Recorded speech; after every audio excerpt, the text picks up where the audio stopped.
C'est- Eh bien, bonjour à toutes et à tous et bienvenue à cette conférence en ligne organisée par le RTES, donc Réseau des collectivités territoriales pour une économie solidaire. On va passer là 1 heure et demie ensemble sur la thématique des plateformes coopératives et des collectivités territoriales.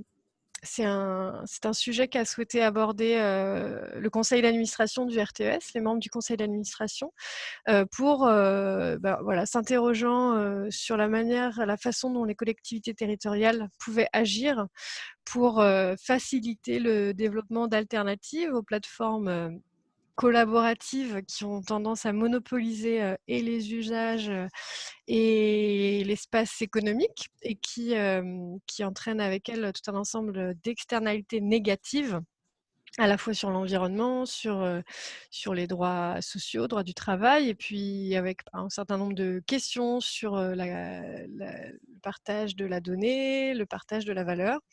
Donc voilà, les membres du conseil d'administration du RTES ont souhaité aborder ce sujet pour savoir voilà, en quoi cela concernait les collectivités territoriales, quels étaient les différents leviers, quels sont les leviers dont disposent les collectivités territoriales pour accompagner, structurer et participer du développement de ces plateformes alternatives, plateformes coopératives qui sont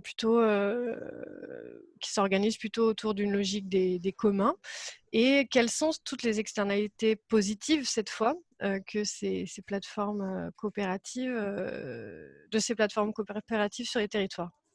Et c'est d'ailleurs en répondant à cette dernière question qu'on voit à quel point justement c'est un sujet qui concerne directement les territoires. Alors pour aborder ces sujets, ces questions, on a fait appel à 3 intervenants. Donc Bastien Sibyl, qui est président de Mobicop, qui va dans un premier temps nous faire un point sur les enjeux qu'il y a autour de ces plateformes coopératives pour les territoires et les collectivités territoriales notamment. Il interviendra ensuite à 2 voix avec Angélique Moutonnet, qui est responsable de la mobilité durable, ambassadrice de la mobilité durable sur le pays du Lunévillois, qui est situé sur la région Grand Est. Et voilà, ils interviendront à 2 voix pour voilà, présenter la démarche engagée sur ce territoire en matière de mobilité en lien avec Mobicop. Et enfin, Éric Petrotto, qui est directeur général d'Indelab, interviendra pour présenter cette plateforme et le partenariat développé avec Saint-Étienne Métropole. Que vous dire? Vous êtes 80 inscrits à cette conférence en ligne. Parmi ces 80 inscrits, une cinquantaine de collectivités territoriales. Voilà, je vois que là, concrètement, actuellement, on est 35 participants, donc tout le monde n'est pas connecté, mais cette conférence est enregistrée et tout le monde y aura accès ensuite dans un deuxième temps. Vous dire aussi qu'on souhaite que cette conférence soit le plus interactive possible, et pour cela, donc, je vous invite à poser vos questions aux intervenants en utilisant le module questions-réponses QR qui apparaît là en bas de votre écran. C'est plus facile pour moi si vous utilisez ce module. Et puis, si vous souhaitez partager des liens, des expériences, n'hésitez pas à utiliser le module converser. Voilà. Je crois que j'ai dit tout ce que je souhaitais vous dire. Donc, nous allons démarrer. Et on va tout de suite donner la parole donc à Bastien Sibyl pour faire un point sur les enjeux. Ouais, merci beaucoup Chloé, à la fois pour l'invitation, pour l'introduction à l'instant. Bonjour à toutes et tous. Effectivement, donc on va parler aujourd'hui des enjeux liés aux plateformes coopératives et plus largement des plateformes collaboratives. Je fais un propos liminaire que je vais essayer de tenir le plus court possible, et je compte sur la vigilance de Chloé pour m'y astreindre, de façon à ce qu'on soit ensuite plus dans le détail, et notamment qu'on descende dans les réalités territoriales pour voir en quoi les formes coopératives ou plus largement d'économie sociale peuvent apporter des réponses. Mais je pense que c'est bien quand même de prendre un peu de recul en introduction pour voir de quoi on parle, les problèmes qui se posent, et l'intérêt des formes d'économie sociale pour y répondre. je travaille, moi, depuis une vingtaine d'années sur les enjeux sociaux du numérique, donc les questions dont on va parler aujourd'hui m'animent depuis longtemps. Je préside, comme l'a rappelé Chloé, une SIC qui s'appelle Mobicop, qui travaille sur les enjeux de partage de mobilité, que je vous présenterai après plus en détail, mais qui s'est construite effectivement comme un bien commun du covoiturage, puis on verra le modèle économique plus précis par la suite. Et puis c'est des questions que j'ai travaillées aussi sur le plan universitaire, puisque j'ai donné cet automne un cours à Toronto sur la question de la gouvernance des plateformes numériques. Et donc, dans ma présentation introductive, il y a un peu tout ça qui se joue, à la fois une expérience maintenant presque un peu longue des initiatives sociales autour du numérique, et puis un regard peut-être plus critique et ou en tout cas je l'espère plus analytique sur ces outils. Alors de quoi est-ce qu'on parle en fait quand on se pose la question des plateformes collaboratives? On parle de plateformes numériques dont l'objet est de mettre en relation des individus. Ces relations peuvent prendre plusieurs formes. Elles prennent la forme de transactions quand il s'agit de places de marché, mais il peut s'agir uniquement de mise en relation de communication, comme sur des plateformes bien connues de type Facebook, Twitter, etc. Et donc on est sur des plateformes qui ont pour enjeu principal l'agrégation d'une masse suffisante d'utilisateurs pour que les services proposés par les uns correspondent à des attentes des autres. Et ces questions liées à ce qu'on appelle dans le jargon du métier les seuils de liquidité, c'est-à-dire les niveaux de masse critique d'utilisateurs, sont extrêmement importantes parce que c'est ce qui fait à la fois l'utilité de ces plateformes, mais aussi la difficulté à les mettre en place, et on le verra dans le cadre des plateformes coopératives, parce qu'il faut arriver à ce nombre d'utilisateurs minimal. Les plateformes les plus connues, et pour donner tout de suite des exemples qui vous permettent de bien situer le débat, c'est bien sûr Airbnb sur la location de chambres ou d'appartements, Le Bon Coin sur la vente d'objets usagés, mais c'est aussi Uber, dans une certaine mesure, qui met en relation un grand nombre d'entrepreneurs individuels qui conduisent des voitures et puis d'un très grand nombre de personnes qui souhaitent se déplacer de cette façon. Même chose pour Deliveroo, pour Drivey, qui permet aussi de mettre en relation des gens qui louent des voitures et d'autres qui cherchent à les louer. Et bien sûr aussi Blablacar, un exemple plus français et que je connais bien aussi de par l'activité de Mobicop. Ça, ce sont les plateformes auxquelles on pense spontanément quand on parle d'économie collaborative ou de plateformes collaboratives. En vérité, les mécanismes sont les mêmes sur des plateformes qu'on peut-être on ne qualifierait pas de collaboratives de prime abord, mais qui sont des grandes plateformes de type Facebook ou Google. Pourquoi? Parce que sur ces plateformes, des utilisateurs produisent des données qui sont utilisées par d'autres utilisateurs. Donc on est bien dans des mécanismes de transactions médiées entre des grands nombres d'utilisateurs. Et je le dis parce que ça a été sans doute une des forces des nouvelles venues, des nouvelles plateformes dans les années 2010, que de se présenter comme des plateformes collaboratives avec tout le côté un peu sympa de la démarche, et justement n'étant pas les gros de type Google et autres, mais en vérité, les mécanismes économiques qui sont derrière sont les mêmes. Et c'est la raison pour laquelle, dès ce moment-là, dès les années 2010, il y a eu quelques voix dont je faisais partie pour dire attention, les plateformes collaboratives ne sont pas coopératives, les modèles économiques, les modèles financiers qui les sous-tendent sont des modèles, j'allais dire classiques, mais même pas classiques, c'est des modèles très innovants sur le plan financier, mais en tout cas certainement pas dans le giron de l'économie sociale. Alors ces plateformes sont un enjeu parce qu'elles sont devenues extrêmement puissantes. Bien sûr, la puissance de Google, je n'ai pas besoin de vous la dire, mais en quelques chiffres quand même, c'est 2 milliards d'utilisateurs, c'est 103 000 employés. C'est considérable, 103 000 salariés. Euh, et c'est 30 milliards de dollars de bénéfices en 2018. Je vous laisse imaginer la capacité d'action que laisse 30 milliards de dollars sur une organisation qui peut ensuite les investir dans un certain nombre d'opérations économiques. Mais même une plateforme beaucoup plus petite comme Airbnb, Airbnb, c'est quand même déjà 30 millions d'utilisateurs, c'est 13 000 salariés, ce qui donne aussi une capacité d'action à l'organisation, et c'est une valorisation autour de 40 milliards de dollars. Pour l'instant, pas de bénéfices sur Airbnb, mais je me souviens d'un temps où on pensait tous que Facebook ne ferait pas de bénéfices. Facebook a fait l'année dernière 20 milliards de dollars de bénéfices. Et je le disais il y a 10 ans, mais vous verrez, ils auront du mal à trouver un modèle économique. Ils ont trouvé un modèle économique. Ce modèle économique est extrêmement performant parce que 20 milliards de résultats sur 60 milliards de chiffre d'affaires, c'est un tiers, donc c'est vraiment très très performant. Et donc, soyons assez sûrs que Airbnb trouvera lui aussi son modèle.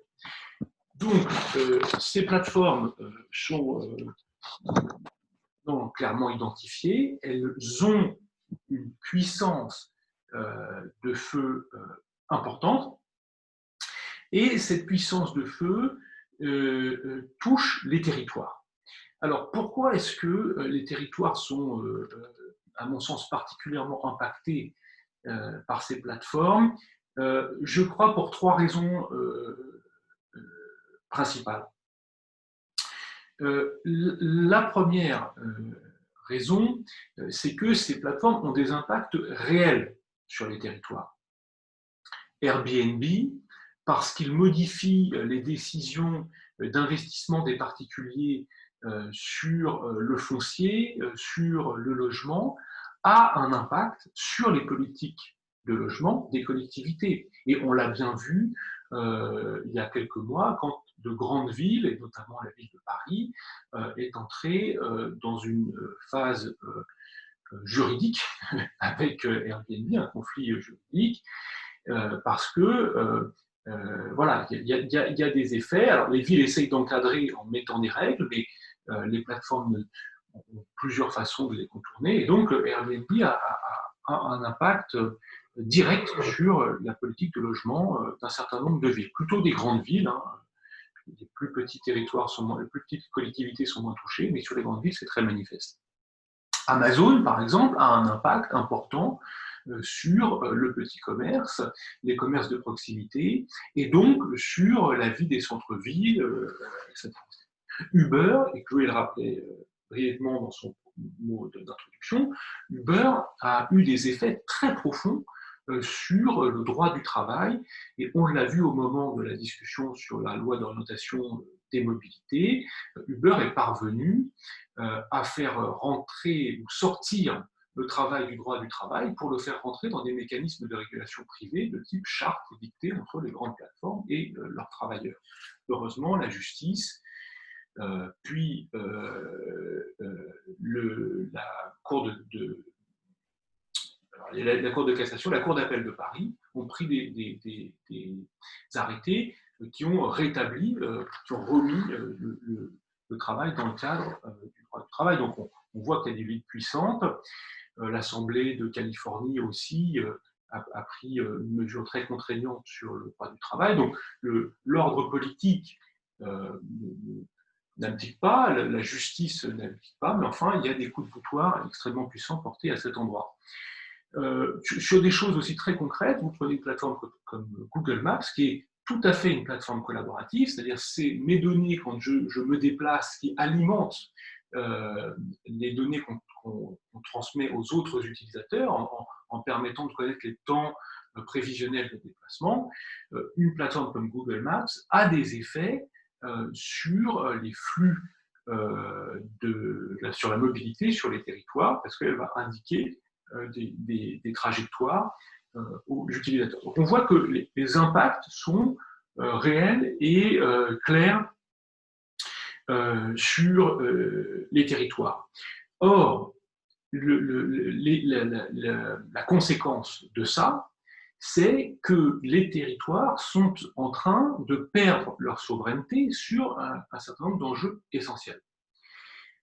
Et ça me semble être quelque chose de grave. Finalement, qu'un acteur privé, petit à petit, empiète sur le domaine public, bon, c'est des choses qu'on a vues dans le passé et qu'on verra dans l'avenir.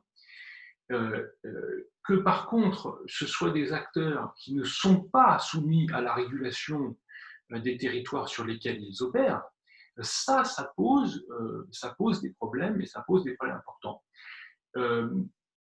Je pense qu'on l'a vu là de façon très nette avec le confinement lié à la pandémie.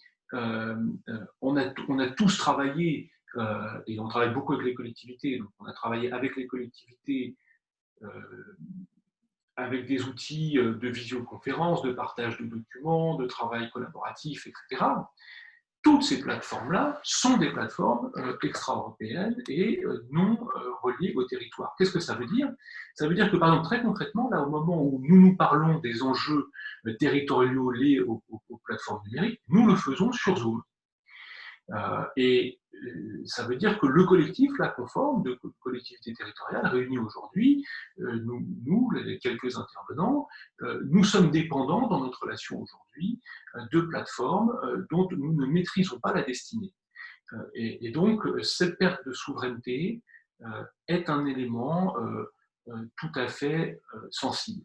C'est le premier problème que posent les plateformes collaboratives au territoire. Le second, c'est que ces plateformes procèdent à une forme d'extension du marché ou de marchandisation d'un certain nombre de phénomènes qui étaient jusque-là de l'ordre de la solidarité, de l'ordre de la façon d'habiter le territoire, de le vivre. Et donc, on assiste à un changement profond qui est un changement d'ordre culturel. Hein, la culture précède le marché, mais est aussi impactée par lui. Donc là, ces plateformes-là conduisent à des changements de pratiques culturelles. Jusqu'à avant Airbnb, la chambre ou le bureau dont vous ne vous serviez pas beaucoup, vous l'ouvriez à vos amis pour qu'ils viennent en profiter lors d'un déplacement dans votre ville. Vous ne le mettiez pas sur le marché. En fait. Et la relation que vous aviez avec les gens qui venaient se servir de votre canapé dans cette pièce que vous utilisez moins était une relation de l'ordre de l'amitié, de la solidarité, du partage. Avec Airbnb, cette relation est devenue une relation d'ordre monétaire. Donc, on a un impact culturel extrêmement important. C'est la même chose sur les trajets. Nous avons construit Mobicop aussi parce que nous avons voulu que le partage de la mobilité ne devienne pas exclusivement une relation d'ordre commercial.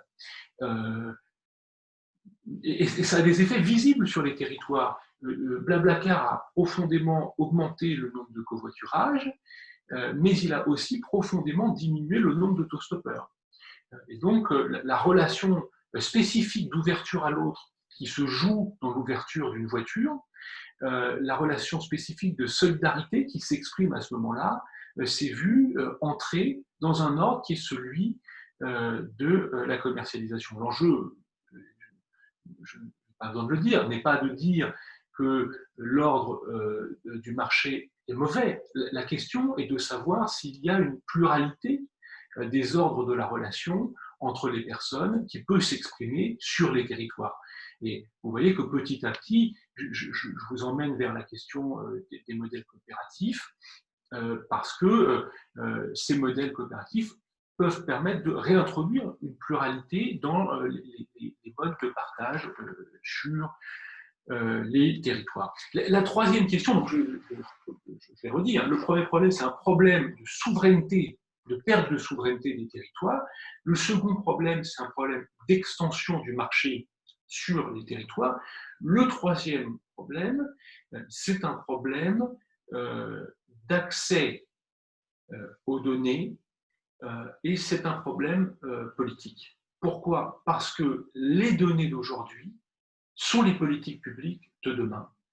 Pour construire les politiques publiques, pour construire les politiques publiques de mobilité, pour construire les politiques publiques de logement, l'acteur public a besoin de données pour construire sa représentation des problèmes, pour construire les réponses qu'il entend y apporter. Et pour faire ça, il a besoin de données de qualité. Or, où sont les données aujourd'hui? Eh bien, elles sont aux mains des plateformes collaboratives dont on s'est parlé un peu en amont. Et ça met donc les acteurs publics soit en défaut d'accès aux données, soit dans l'obligation d'aller en négocier l'usage auprès de ces acteurs-là. Ce point-là que j'ai isolé, pouvant certainement être lié à la question de la souveraineté, mais c'est un enjeu à part entière. Alors ça, ce sont pour moi les trois problèmes. Face à ça, il y a eu depuis le début, et même presque avant, hein, moi, dans les années 2000, on avait mis en place des plateformes collaboratives de type associative, etc. Et ces plateformes ont presque précédé les grands acteurs dont je viens de décrire à la fois les forces et les apories. Et donc, depuis 15 ans, on voit des plateformes vivre et se développer. Quelles sont-elles sur un autre modèle? Vous avez Wikipédia, où beaucoup d'utilisateurs mettent à disposition beaucoup de données pour beaucoup d'utilisateurs. On est bien dans du collaboratif. Vous avez OpenStreetMap, qui fait de la cartographie sur tous les territoires, et je ne détaille pas, je suis sûr que vous connaissez OpenStreetMap. Vous avez Mobicop, qui fait de la mobilité partagée, donc du covoiturage, de l'autopartage entre particuliers et de la mobilité solidaire, sous une forme coopérative. Ça, je dirais que sur le paysage français, ce sont les trois plateformes les plus établies, mais il y en a d'autres qui fonctionnent bien. Airbnb, qui est une alternative à Airbnb, qui est une coopérative italienne qu'on cherche à faire entrer en France. Vous avez une initiative comme CopCircuit, qui est une plateforme d'alimentation alternative. Donc, il y en a plusieurs. Alors, l'intérêt de ces plateformes, qui ne sont donc pas toutes coopératives, qui peuvent être aussi associatives, c'est de permettre aux parties prenantes de la plateforme, notamment aux utilisateurs, de reprendre le contrôle sur l'outil qui les met en relation avec les autres utilisateurs. Cette reprise de contrôle, elle est à la fois en termes de gouvernance, c'est-à-dire qu'elle leur permet d'avoir leur mot à dire sur l'évolution de la plateforme, mais elle est aussi économique, parce qu'elle permet que la valeur qui est produite par les communautés qui agissent sur les territoires ne soit pas captée par les actionnaires. Je vous donne l'exemple le plus simple de Mobicop, qui est celui que je connais le mieux.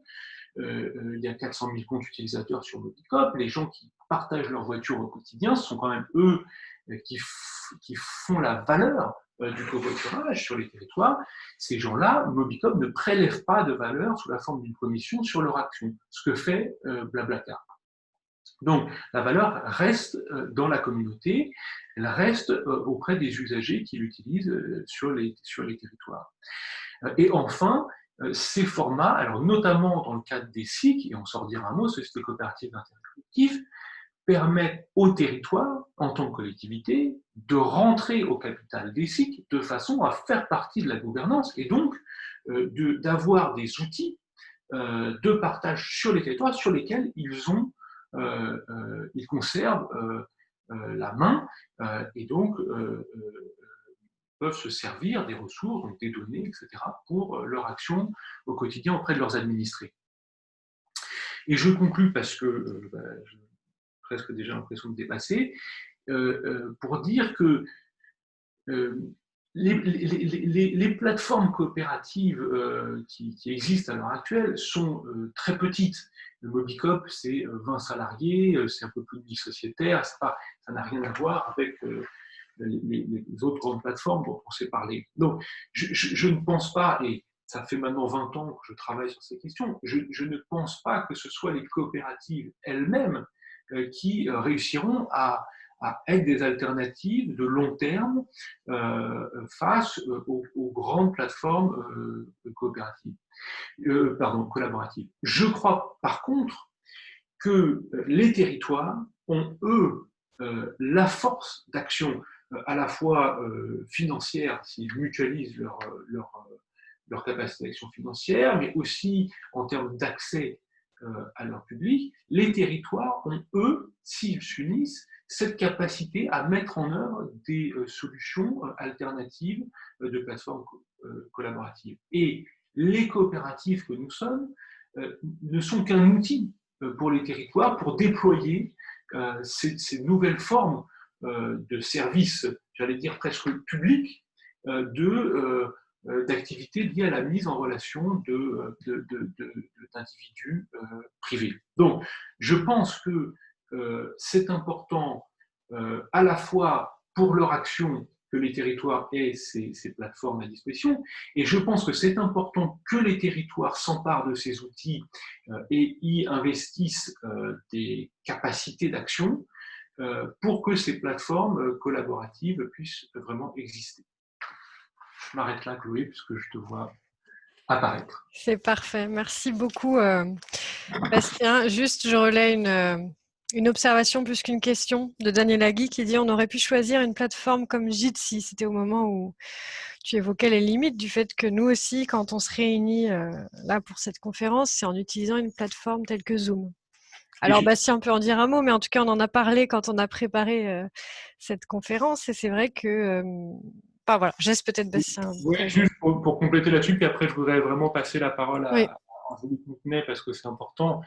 Au moment où on a tenu l'Assemblée générale de Mobicop, il y a 2 semaines, donc il y a à peu près 1100 sociétaires dans Mobicop, donc il a fallu le faire en visio. On a commencé par proposer Zoom. Nos sociétaires, avec beaucoup d'intelligence, nous ont dit que c'était quand même pas optimal. Bon, nous, on avait un enjeu de bonne tenue de l'AG pour que ces aspects démocratiques soient bien observés, et donc on avait un peu peur que la charge fasse sauter une solution libre. Mais on a quand même décidé de le faire sur le logiciel libre, Big Blue Button, et ça a marché magnifiquement bien. Donc, on peut faire autrement. Très bien. Du coup, je passe tout de suite la parole à Angélique Moutenay. Angélique donc est responsable de la mobilité durable pour le pays du Lunévillois. Le pays du Lunévillois a une action en cours avec Mobicop sur les enjeux de mobilité solidaire, et je trouvais mieux que Angélique puisse présenter les besoins de son territoire avant que moi de vous dire quelques mots de Mobicop et de la façon dont la coopérative peut répondre à ce type d'enjeux. Donc merci beaucoup Angélique d'avoir accepté de participer à cette conférence. Eh bien, c'est un plaisir. Merci. Bonjour à tous. Alors, je lance ma présentation.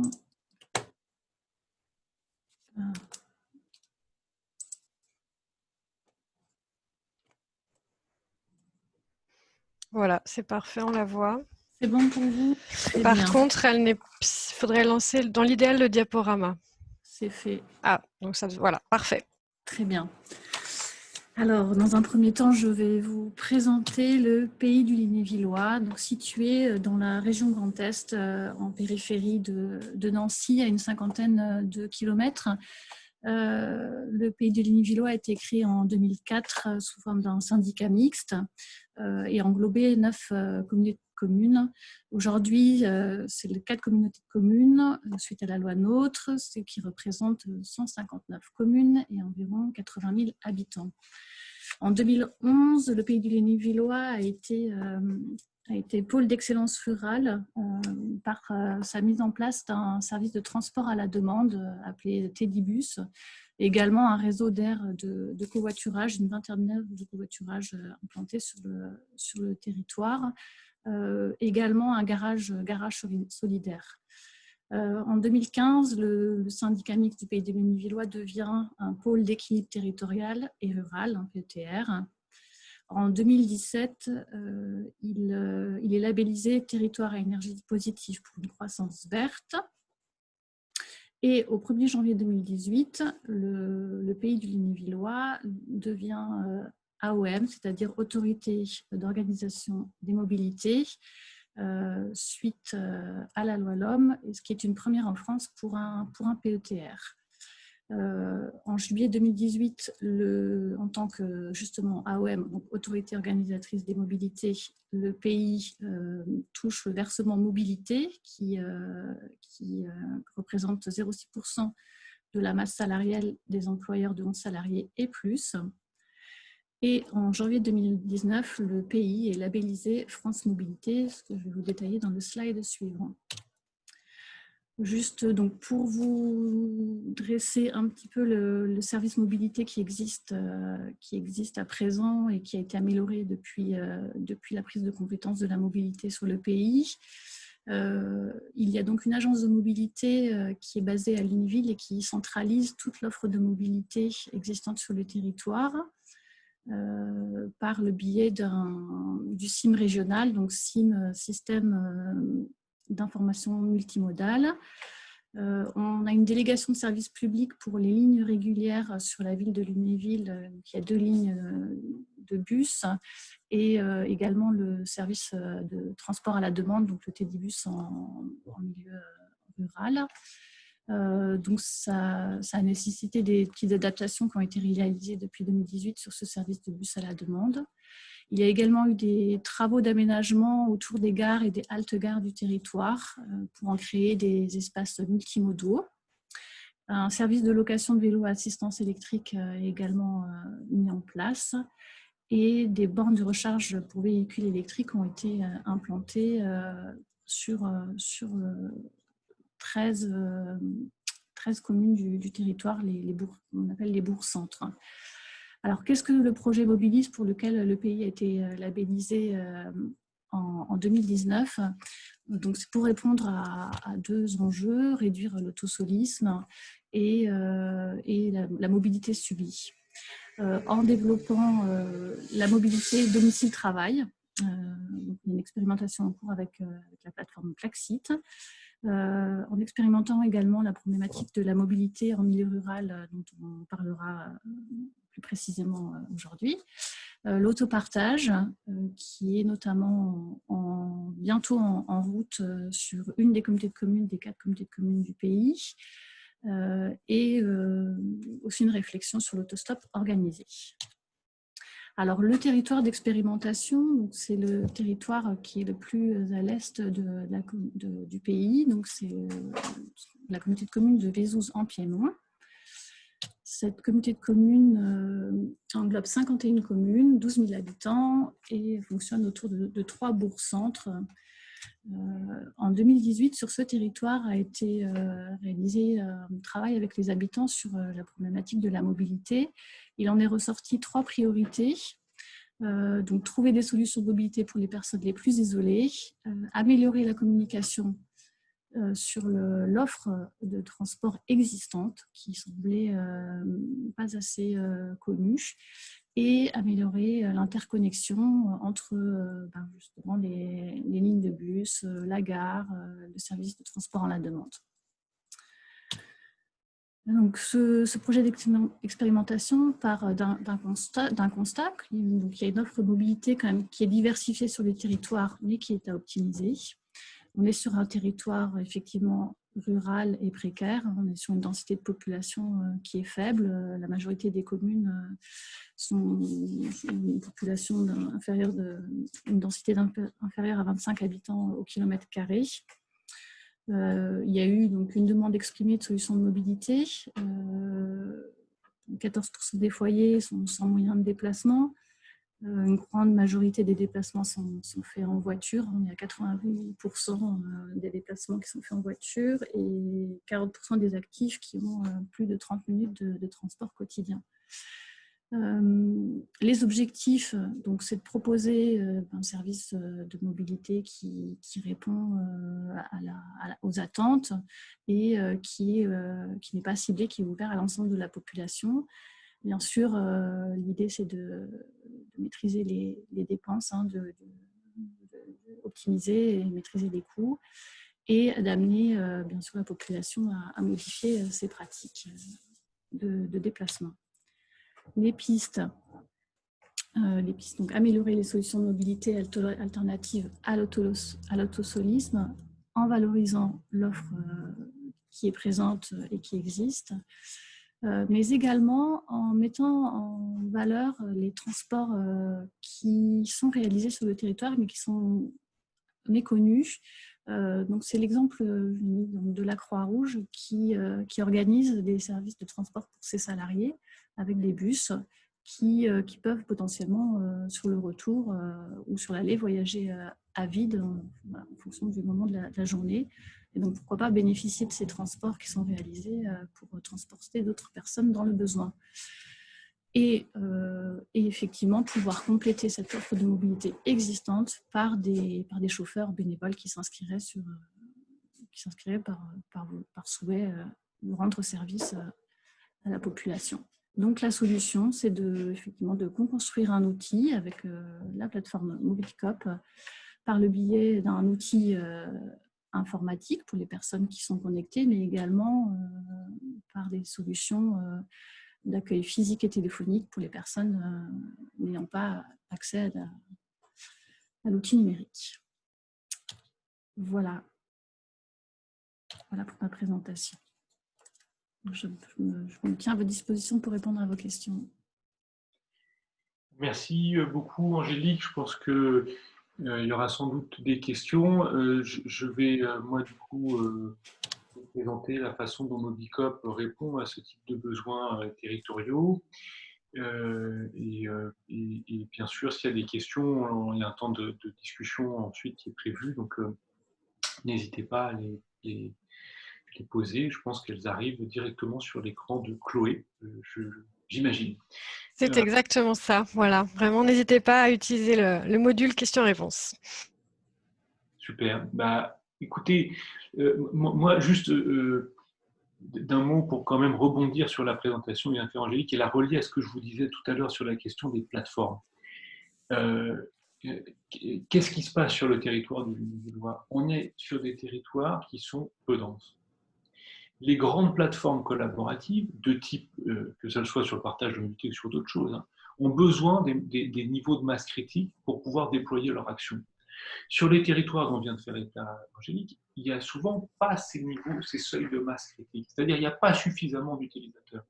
Blablacar n'ira jamais desservir ces territoires-là parce qu'il n'y a pas suffisamment de gens qui proposent leur voiture, leur trajet, et de gens qui les demandent. Or, l'enjeu d'une plateforme comme Blablacar, ce n'est pas le développement territorial. L'enjeu de Blablacar, c'est le développement de Blablacar.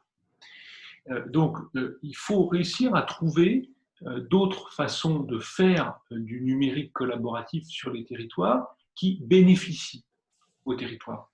Et c'est pour ça qu'on a, et c'est une des raisons pour lesquelles on a créé la SIC Mobilicop, dont je vais vous dire un mot maintenant. Alors du coup, je vais partager mon écran. On va voir si ça fonctionne. Je pense que oui.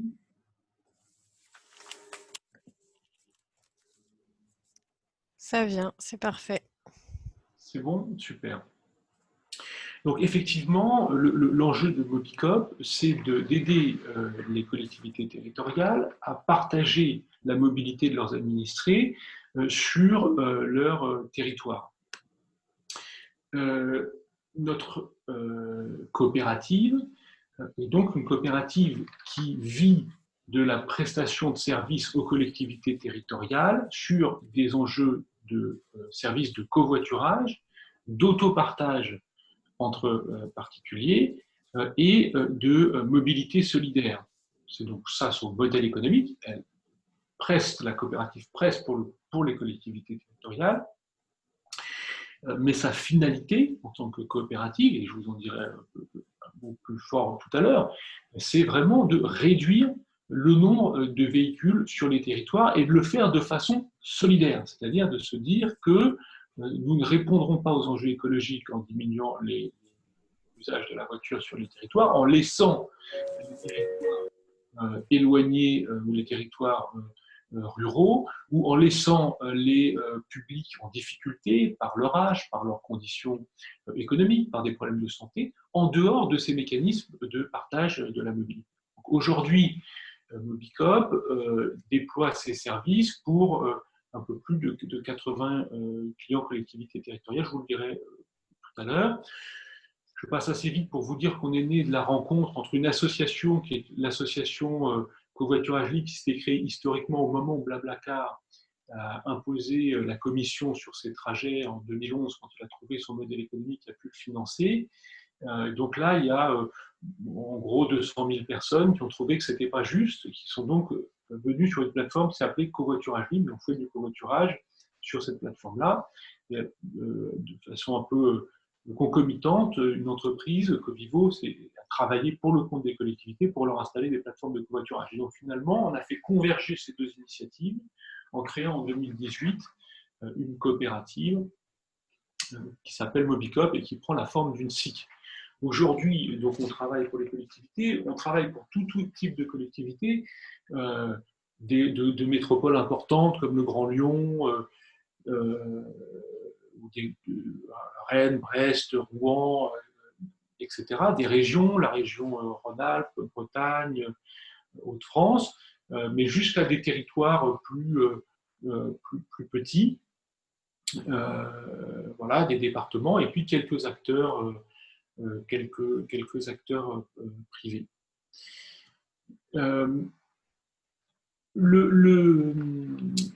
La coopérative aujourd'hui s'appuie donc sur deux pieds.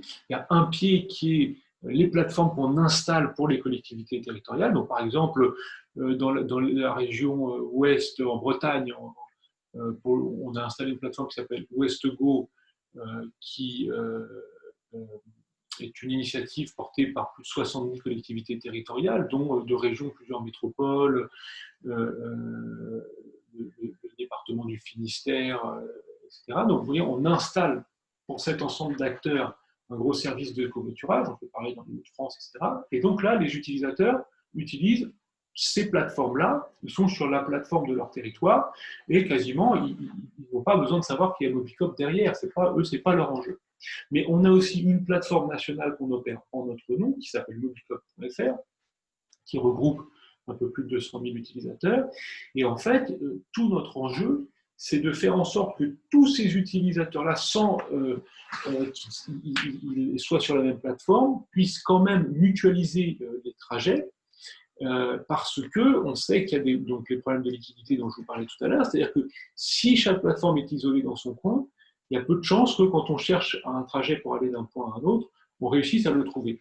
Donc, je souligne un peu ça, et d'ailleurs, c'est un enjeu qu'on continue à creuser, parce que l'enjeu de la mutualisation des données entre les collectivités territoriales, c'est une grosse question. On fait une journée de réflexion sur ce sujet à l'automne, là, avec nos partenaires, les collectivités territoriales partenaires. Si d'ailleurs ça vous intéresse, n'hésitez pas à nous le dire, mais c'est un gros sujet.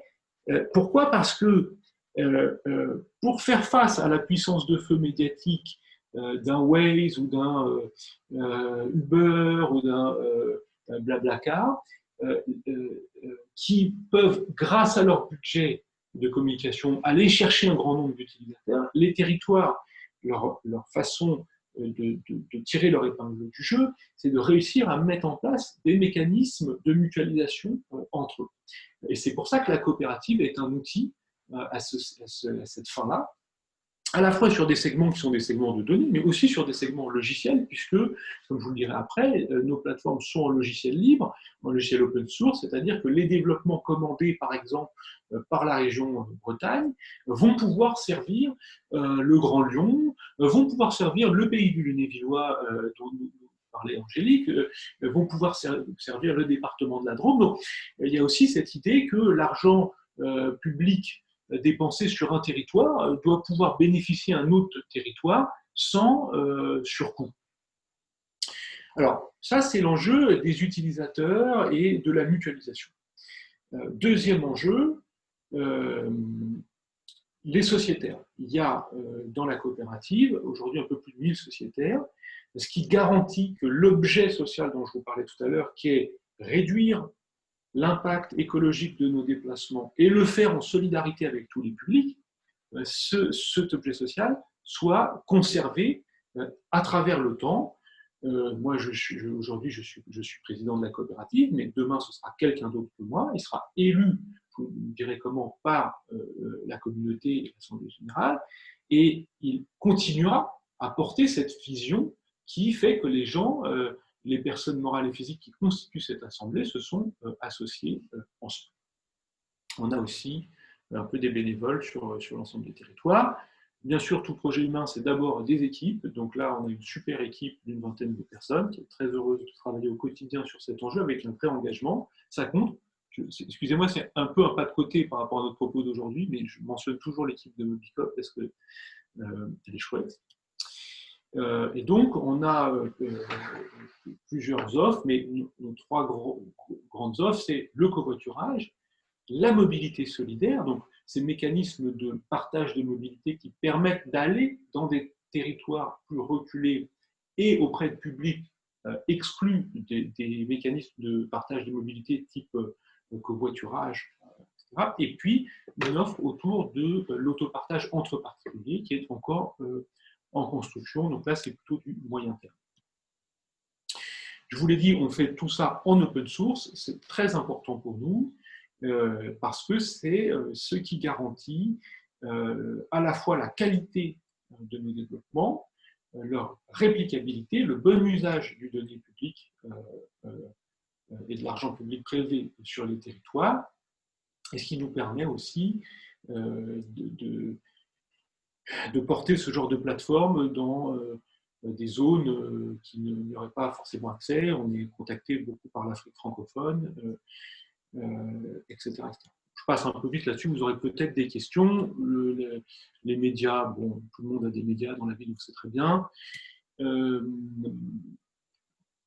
Oui, je le mentionne, on a une communauté d'ambassadeurs, de gens qui sont très liés au projet de à peu près 30 000 personnes sur les réseaux sociaux. C'est important hein, dans les plateformes, les plateformes coopératives territorialisées, d'avoir ces publics qui portent, qui nous organisent par exemple des moments un peu festifs sur les territoires pour attirer des nouveaux utilisateurs.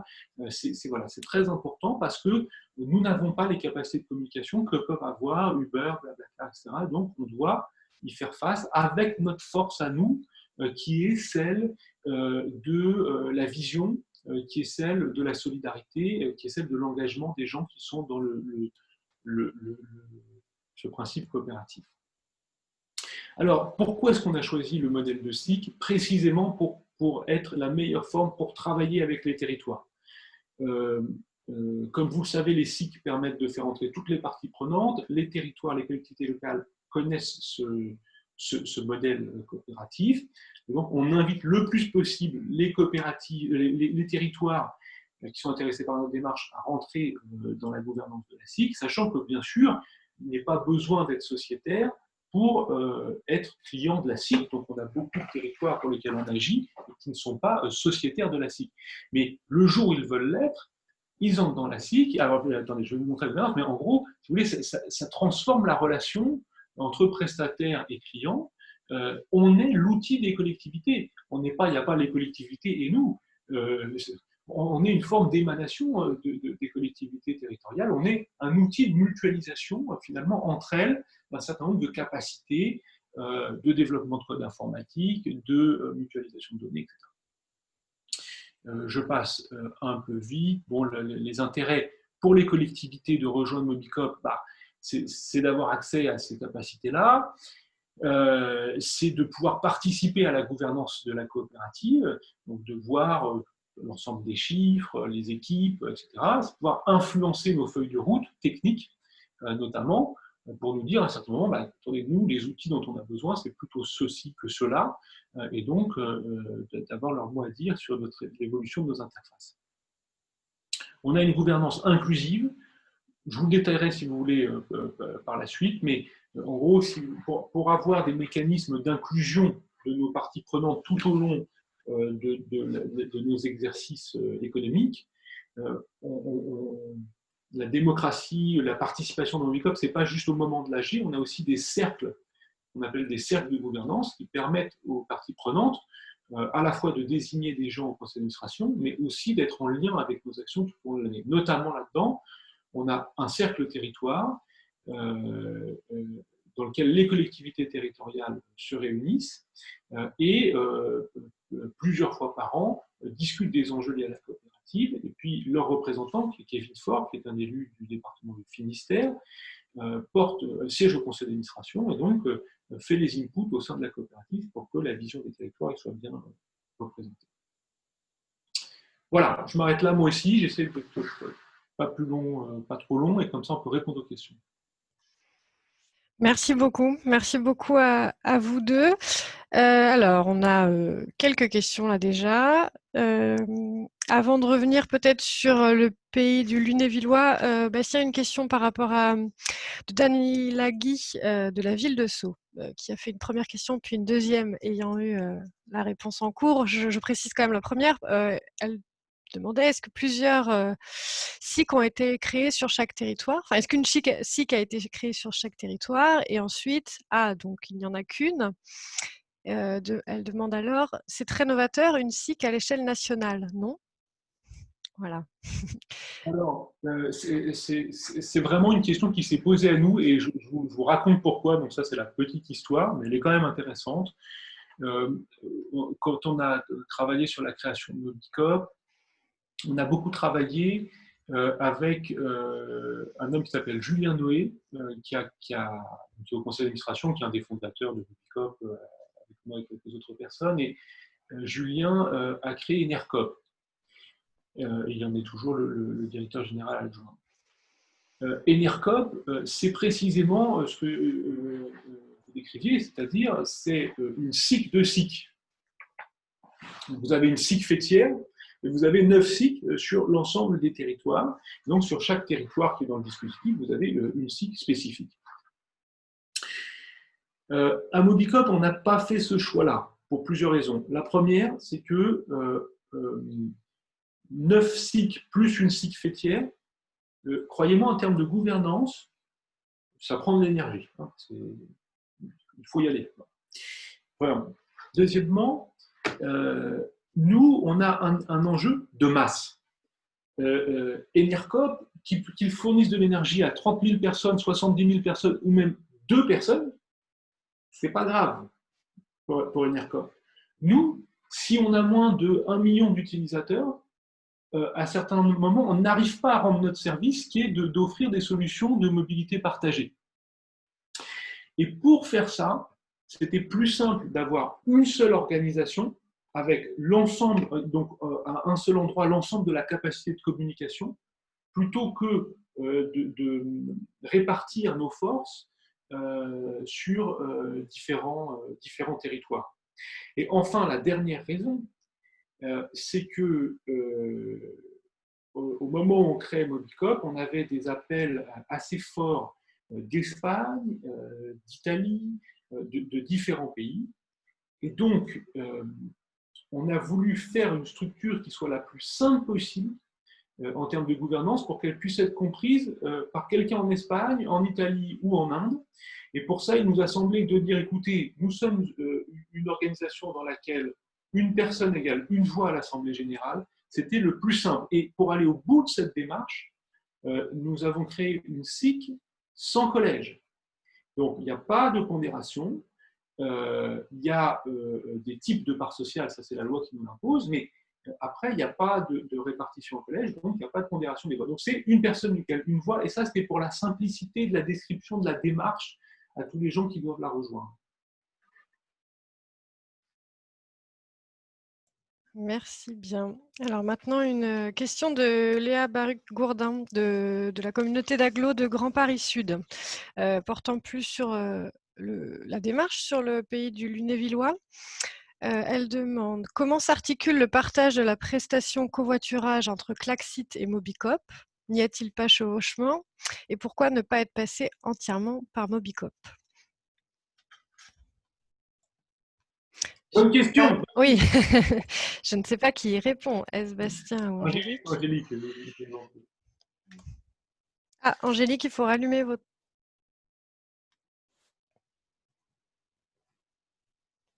On ne vous entend pas, Angélique. Il faut que vous rallumiez le micro.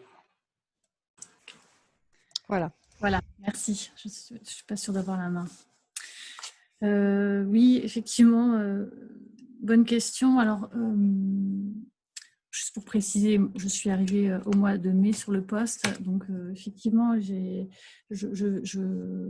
pense avoir la réponse. Si jamais ma réponse n'est pas tout à fait vraie, je corrigerai ultérieurement et je vous enverrai les infos. En fait, on est dans le cadre d'expérimentation, hein, comme je disais, dans le cadre du projet Mobilis, et les choses se font souvent par des rencontres. Ça a été le cas pour une rencontre avec l'ACCIT lors d'une conférence des maires, ou en tout cas un lieu de rencontre publique entre des élus et des initiatives de mobilité. Et voilà, des contacts qui ont été pris. C'est le cas de Claxit. Pour Mobicop, je pense que le fonctionnement a été à peu près similaire. Voilà, c'est des fois des histoires de personnes. Le directeur de Mobicop est sur la région Lorraine. Donc, voilà, ça a aussi été des moyens de se mettre en relation. Alors, la volonté aussi, elle est aussi de tester effectivement différents outils et de ne pas partir avec un seul outil sur les différentes expérimentations qui sont menées actuellement. Alors, je vais peut-être compléter un tout petit peu ce que dit Angélique. Parce que moi, d'abord, je trouve ça très bien qu'on essaye plusieurs dispositifs et qu'il y ait plusieurs types d'offres. Le fait que Claxit ne soit pas une coopérative, pour moi, n'est pas un problème en soi. Moi, la question que ça me pose, c'est vraiment celle de la qualité de ce que le territoire offre à ses administrés en termes de mobilité. Cette qualité, elle est directement liée à la capacité aux acteurs qui opèrent la mobilité sur le territoire à mutualiser un certain nombre de données. Pourquoi ? Parce que quand vous êtes un utilisateur, vous vous en fichez complètement de passer par Claxit, Mobicop, etc. Ça, c'est des choses dont nous, on parle aujourd'hui en visio. La personne, elle, ce qu'elle veut, c'est pouvoir aller voir sa tante en passant par le supermarché parce qu'elle a quelque chose à y acheter. Bon. Et par contre, pour réussir à arriver à cette fluidité de l'offre, donc à combiner, à faire du multimodal, à combiner un peu de covoiturage avec un peu d'autopartage, avec un peu peut-être même de stop. On a besoin de relier les données. Moi, le risque que je vois, c'est que des opérateurs dont l'objet est un objet financier soient moins versés à la coopération pour mutualiser les données que d'autres. Et je le dis avec beaucoup de transparence. Pour nous, Mobicop, la discussion avec des acteurs comme Cities, je reprends les acteurs du Lunévillois, hein, Cities, Réseau Pouce, etc. C'est des acteurs avec lesquels on est en discussion et on va pouvoir faire des liens. Donc, pour moi, la question, c'est plus ça, c'est une fois qu'on a des dispositifs sur les territoires, comment est-ce qu'on arrive à faire en sorte qu'ils se parlent bien ? Voilà. Merci bien. Et alors, je vais partager une dernière question avant de donner la parole à Éric Petrotto de Thomas Narcy. Je vous dirai ensuite d'où il parle, mais qui demande si on peut avoir une présentation du fonctionnement concret d'une plateforme à l'échelle locale, comme par exemple dans le pays du Lunévillois. Alors, je ne sais pas si vous pouvez en peu de temps expliquer comment très concrètement ça fonctionne. J'imagine comment les utilisateurs ont accès au service, quelle forme ça prend. J'ai 2-3 slides du coup sur justement l'expérimentation. Alors très rapidement. Hein. Très rapidement. 2 minutes. D'accord. Ensuite, on garde du temps vraiment pour présenter un des labs.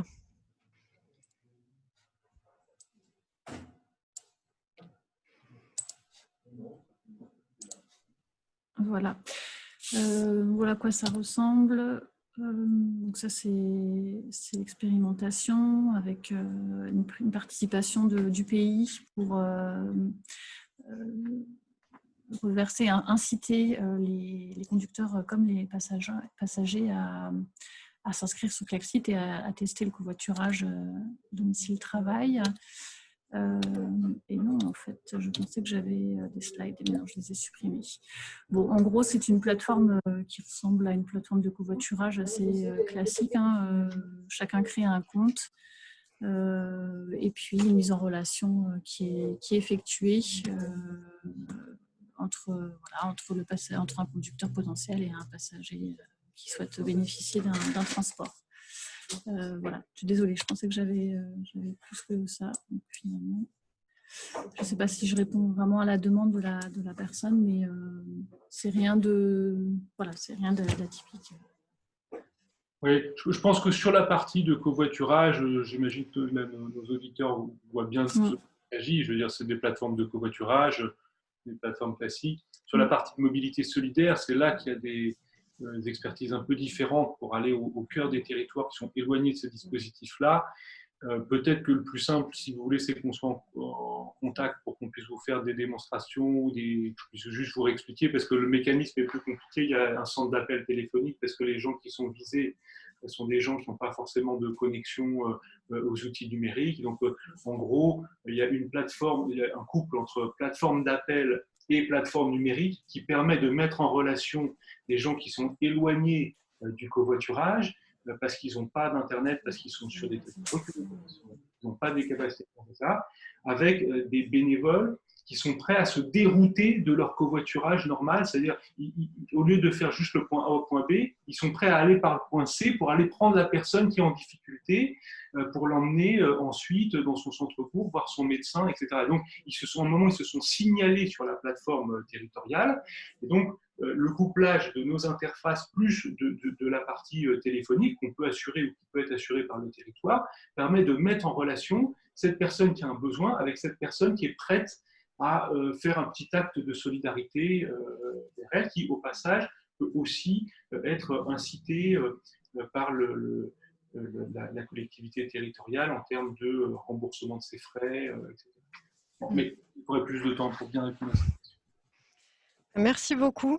J'espère que vous avez la possibilité de rester avec nous et peut-être qu'ensuite on pourra, voilà, je vois qu'il y a encore des questions, je les garde, ne vous inquiétez pas, je les vois, mais voilà, je voudrais qu'on passe maintenant la parole à Éric Petrotto d'Indelab et peut-être aurons-nous l'occasion ensuite de poursuivre notre échange.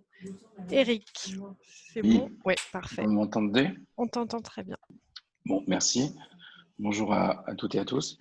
Je vais effectivement vous parler d'Indelab, qui est une société coopérative d'intérêt collectif, qui est née en 2013 à Saint-Étienne et qui met en place des solutions numériques autour des données culturelles, avec les données culturelles pour accompagner, amener des nouvelles approches dans des lieux en transition, tels que des bibliothèques, mais aussi venir connecter ces services culturels innovants à des dispositifs qui peuvent être des cartes culture ou pour les collectivités, ou qui peuvent être effectivement des avantages dans des comités d'entreprise. Donc nous sommes tournés vers ce qu'on appelle un modèle B2B2C, c'est-à-dire bien évidemment qu'on ne prend en considération l'utilisateur final qu'à travers la communauté qui l'agite au milieu et qui devient notre interlocuteur. Donc, nous avons fait ce choix-là parce qu'il nous fallait construire une réflexion organisationnelle et qui puisse se tenir dans une économie réelle. Et dans cette mutation numérique qui n'échappe à personne, il y a beaucoup de dévalorisation sur le contenu final. Et donc, la valeur est déportée. Et de fait, de dire que nous voulions et nous défendons une autre approche de la découverte musicale, de défendre les territoires à travers les contenus culturels et de se dire que l'utilisateur final pourrait apporter une valeur pécuniaire à cela, ça nous paraissait une grande difficulté, ce qui est le cas. C'est-à-dire qu'aujourd'hui, c'est simple, vous avez un téléphone, on voit très bien où est-ce que vous mettez la valeur, vous avez une connexion, donc on voit très bien où est-ce que vous mettez la valeur, vous avez WhatsApp et YouTube et vous partagez de la musique. Et vous avez un store numérique et vous pouvez télécharger des tonnes de jeux gratuits, même si vous êtes un peu pollué par de la publicité, mais rien ne vous empêche effectivement d'avoir une expérience utilisateur de game. Et pour du documentaire, je passe au détail de où est-ce que vous pouvez aller, bien évidemment, vous nourrir de 1000 choses gracieusement. Donc, c'était assez complexe de venir se dire que la valeur financière était là. Donc, au moment où on a créé cette structure coopérative, c'était au moment fort où vous aviez les territoires qui effectivement projetaient cette transition. Et dans les premiers territoires qui répondaient fortement à cette nouvelle demande, bien, vous aviez les communautés de communes.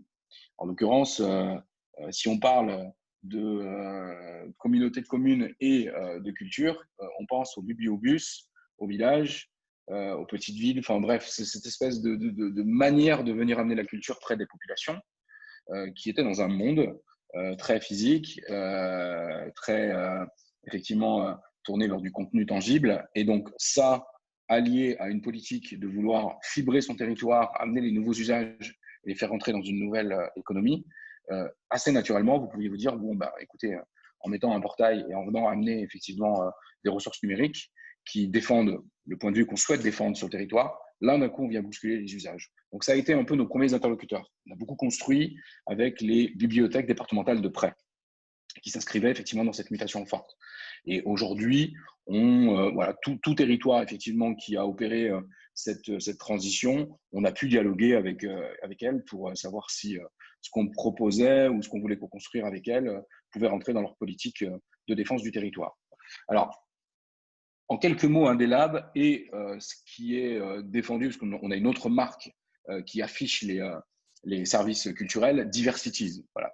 Diversities Music pour la musique, Diversities Game pour le jeu vidéo, le kiosque Diversities qui vient intégrer des ressources comme la première plateforme de documentaire d'art et d'auteur, Tank, avec qui on est partenaire, mais Monkey, qui est une plateforme de découverte pour les enfants de 0 à 6 ans et qu'on vient intégrer aussi dans un kiosque. Et je vais vous expliquer voilà, pourquoi une SIC, pourquoi ce kiosque, pourquoi vouloir défendre de la musique alors, comme je vous le disais en préalable, avec un WhatsApp et un YouTube, tout le monde peut s'amuser. En fait, tout le monde peut s'amuser à faire quoi? Tout le monde peut s'amuser à écouter toujours la même chose. Tout le monde peut s'amuser à être enfermé dans sa propre découverte, qui est teintée de quoi? De ce que nous teinte au final le monde autour de nous, c'est-à-dire quand même rempli de certains leaders d'opinion qui ne viennent pas forcément agiter la découverte de nouveaux courants, mais plutôt amplifier les plus visibles. Et donc, on vit dans ce paradoxe où on a accès à toute la connaissance et on a un problème d'orchestration de cette connaissance. Donc, ça a été vraiment le prérequis de la mise en place de cette société coopérative. Donc, comme on est dans le champ de la diversité culturelle et des territoires, c'est pour ça qu'on a voulu monter une société coopérative d'intérêt collectif. Ce n'est pas un prérequis de dire qu'il faut absolument monter des tonnes de scopes et des tonnes de SIC, c'est de se dire quelle thématique vient répondre et est assez forte d'intérêt général pour venir s'accaparer du bon véhicule structurel permettant la mise en place et répondre à cette problématique d'intérêt général. Et donc, de fédérer, d'organiser autour de collèges pouvant intégrer les collectivités, mais également d'être dans une structure inaliénable, inviolable dans le sens du rachat par Google dès que vous commencez à les intéresser parce que vous venez avoir X centaines de milliers ou millions d'utilisateurs, nous semblait être le bon véhicule structurel pour pouvoir conduire un projet d'intérêt général. Territoire, diversité culturelle et un nouveau partage de la valeur pour les producteurs de contenu. Voilà pourquoi Indélab et voilà pourquoi une SIC. On a monté un kiosque parce qu'il nous fallait aller au-delà de ce qu'avec nos petites mains, dans une structure modeste, on pouvait développer nous-mêmes. Et donc, pour pouvoir intégrer des projets externes, nous les avons organisés dans une proposition de valeur complète pour faciliter également une bibliothèque départementale de prêt, une médiathèque, une collectivité qui voulait connecter ça à sa carte et donc de se dire avec une sorte de tuyau unique, je peux effectivement venir connecter plus de ressources et ces ressources qui sont défendues dans une SIC et qui, dans leur charte, ont ce partage de la valeur et cette défense des territoires. Voilà comment on a structuré effectivement depuis 8 ans, ce qui représente aujourd'hui modestement 100 000 utilisateurs, on a 3 000 lieux connectés, on a 150 clients, parce qu'une bibliothèque départementale de prêt peut connecter une centaine de lieux. Donc voilà, 150 clients, mais dont les instituts français. Donc on peut expérimenter et pousser ces ressources numériques sur plus de 90 pays et d'avancer sur toutes les questions effectivement de ces défenses de diversité culturelle sur les territoires. On a fait évoluer nos différentes solutions. Donc vous avez assez basiquement une plateforme de streaming audio. Donc oui, vous en connaissez tous. Donc là, vous en avez une autre. Je vous propose, je n'ai pas de document de présentation parce que je voulais plutôt vous montrer les différents outils en direct et en même temps, comme ça, vous pourrez voir pourquoi on parle de commun. Alors, attendez, comment je vais vous partager ça? Tu vois, Eric, en bas de Oui. l'écran, partager l'écran, oui. Ouais, complètement. Je vais juste voir quel… Il faut juste que le site soit déjà… la page soit déjà ouverte. Oui, il y a une histoire, j'aurais peut-être dû le faire avant, mais il y a une histoire d'autorisation du système. Ou sinon, je vous donne le lien, c'est tout simple, mais on va quand même le faire comme ça, on va tenter ça.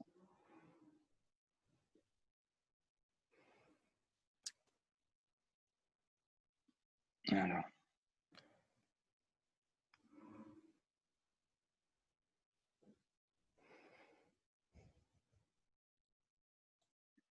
Je crois qu'il doit partager Zoom. Bon, vous avez les informations sur diversities.eu. Le temps. Je crois qu'on va être obligé de… Sinon, je vais être obligé de redémarrer. Donc, ce qui risque d'être un peu problématique. C'est la dernière fois. Oui, là, j'ai l'impression que ça fonctionne. C'est bon. C'est bon? Vous l'avez? Oui.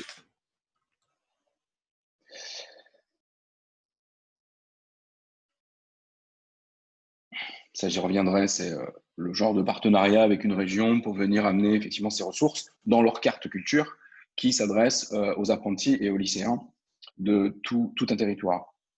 Et où on amène justement, via ce kiosque, différents outils, des outils qu'on développe nous-mêmes, comme vous avez là en présentation, et des outils d'autres partenaires qui défendent effectivement ce qu'on défend avec cette SIC, c'est-à-dire un partage de la valeur, une mise en lumière culturelle qui puisse être différente, singulière, une autre orchestration de la data.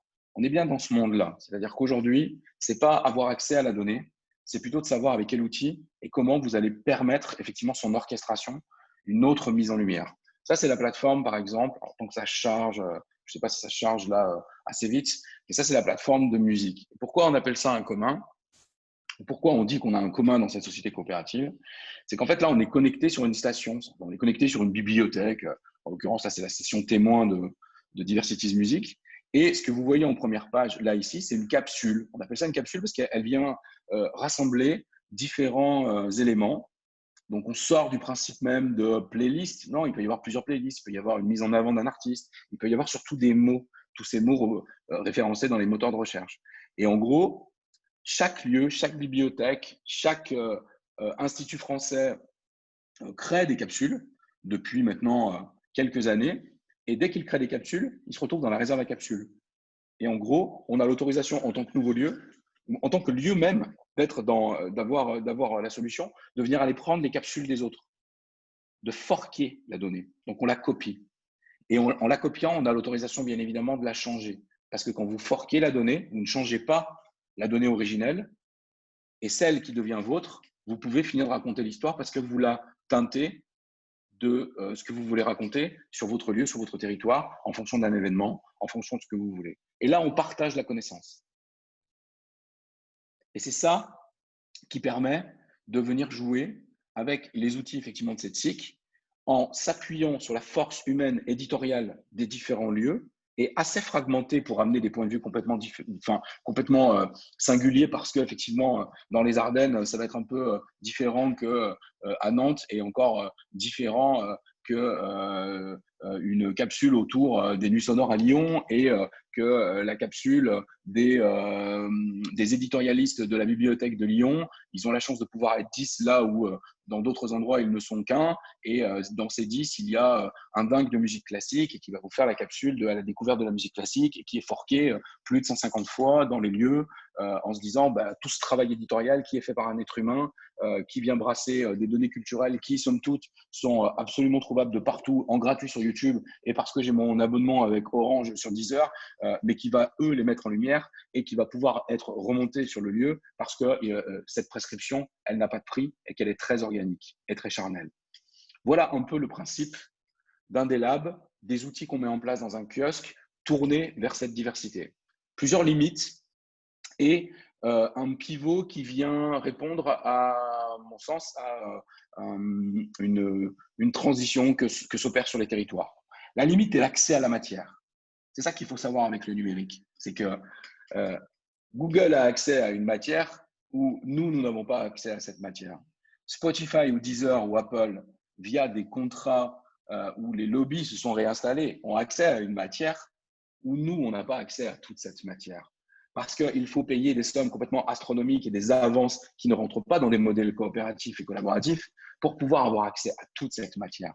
Donc, nous jouons avec effectivement les acteurs qui, depuis 8 ans, nous font confiance et nous permettent de malaxer les données culturelles qui sont tournées effectivement vers ces artistes qu'on défend partout dans le monde et sur le territoire. Alors, nous avons des gens très connus. Nous avons signé avec des structures emblématiques comme Believe Digital, Idol ou récemment Harmonia Mundi et Pias qui ont accès à des catalogues qui nous permettent, nous, aujourd'hui, de pouvoir raconter toutes les histoires qu'on souhaite. Donc, pour vous donner un exemple, on peut vous faire découvrir effectivement Barbara, on peut vous faire découvrir Miles Davis. On n'a pas tout Barbara, on n'a pas tout Miles Davis, mais peu importe. Vous contextualisez une capsule où vous mettez en avant effectivement tel ou tel artiste et ensuite, il y a tous les outils sur la planète sans vouloir interdire quoi que ce soit, pour qu'ils puissent assouvir à leur curiosité, aller plus loin. On aura fait notre travail de pouvoir effectivement découvrir tout ça. Et donc, c'est à la fois effectivement une limite dont il faut parler, parce que le monde numérique se construit comme ça, c'est-à-dire qu'on vous bloque l'accès à des matières et donc vous devez composer avec beaucoup de créativité pour pouvoir contourner tout ça. Et à la fois, vous vous dites, il y a un seuil critique où vous sentez que vous avez assez de matériaux numériques pour pouvoir aller défendre ce que vous avez marqué dans l'objet social de votre société coopérative. Et quand je vous parlais effectivement de venir répondre aussi, d'être attentif à ce qui est en train de se passer sur les territoires et de se dire que dans ces villes intelligentes, il y a de plus en plus effectivement d'objets connectés autour de nous. Il y a de plus en plus de volonté de vouloir effectivement construire avec son citoyen de nouvelles expériences.